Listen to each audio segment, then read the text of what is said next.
क्यों अपने ही पुत्र के हाथों मारा गया अर्जुन। अर्जुन के 3 पुत्र थे। द्रौपदी से जन्मे अर्जुन के पुत्र का नाम श्रुतकर्मा था। द्रौपदी के अलावा अर्जुन की सुभद्रा, उलूपी और चित्रंगदा नामक 3 और पत्नियां थीं। सुभद्रा से अभिमन्यु, उलूपी से इरावन, चित्रंगदा से बब्रुवाहन नामक पुत्रों का जन्म हुआ। चित्रंगदा का बब्रुवाहन महाभारत के युद्ध में लड़ा था। महाभारत युद्ध समाप्त होने के बाद एक दिन महर्षि वेदव्यास और श्री कृष्ण के कहने पर पांडवों ने अश्वमेध यज्ञ करने का विचार किया। पांडवों ने शुभ मुहूर्त देखकर यज्ञ का शुभारंभ किया और अर्जुन को रक्षक बनाकर घोड़ा छोड़ दिया। वह घोड़ा जहाँ भी जाता अर्जुन उसके पीछे जाते। अनेक राजाओं ने पांडवों की अधीनता स्वीकार कर ली।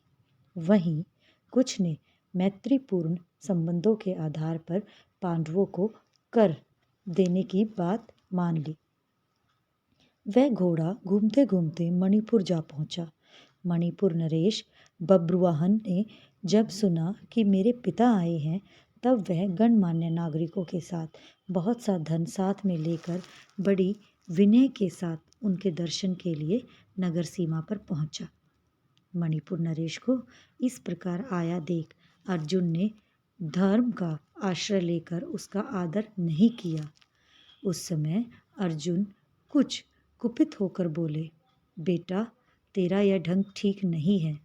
जान पड़ता है तू क्षत्रिय धर्म से बहिष्कृत हो गया है। पुत्र, मैं महाराज युधिष्ठिर के यज्ञ संबंधी अश्व की रक्षा करता हुआ तेरे राज्य के भीतर आया हूँ। फिर भी तू मुझसे युद्ध क्यों नहीं करता? क्षत्रियों का धर्म है युद्ध करना।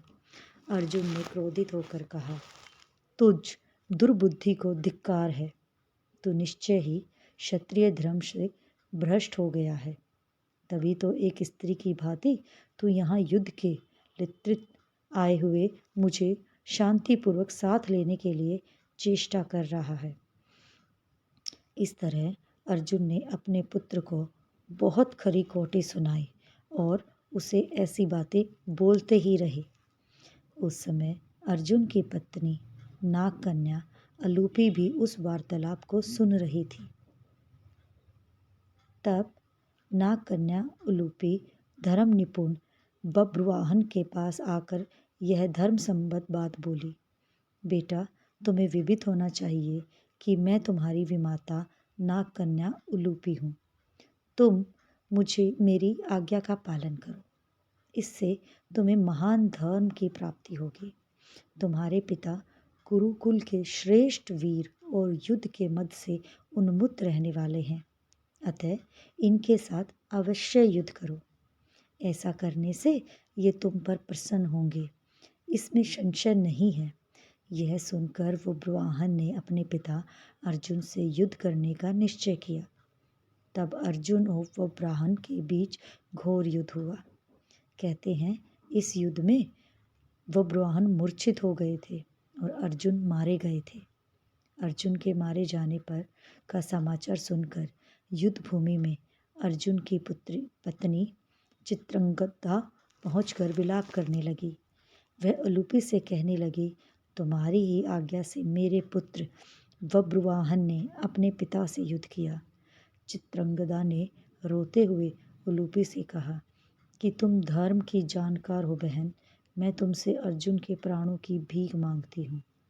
चित्रंगदा ने उलूपी को कठोर और विनम्र दोनों ही तरह के वचन कहे। अंत में उसने कहा, तुम्ही ने मेरे बेटे को लड़ाकर उनकी जान ली।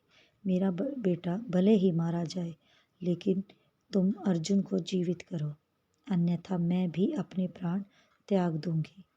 तभी मूर्छित बब्रुवाहन को होश आ गया और उसने देखा कि उसकी माँ अर्जुन के पास बैठकर विलाप कर रही है और विमाता उलूपी भी पास ही खड़ी है।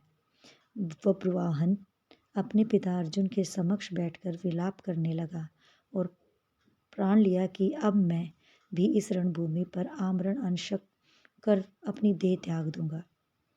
पुत्र और माँ के विलाप को देख और सुनकर उलूपी का हृदय भी पसीज गया। और उसने संजीवन मणिका का स्मरण किया। नागों के जीवन की आधारभूत मणि उसके स्मरण करते ही वहाँ आ गई। तब उन्होंने वृषवाहन से कहा, बेटा उठो, शोक मत करो। अर्जुन तुम्हारे द्वारा परास्त नहीं हुए हैं। ये मनुष्य मात्र के लिए अजय हैं। लो यह दिव्य मणि अपने स्पर्श से सदा मरे हुए स्पर्शों को जीवित किया करती है। इसे अपने पिता की छाती पर रख दो। इसके स्पर्श होते ही वे जीवित हो जाएंगे।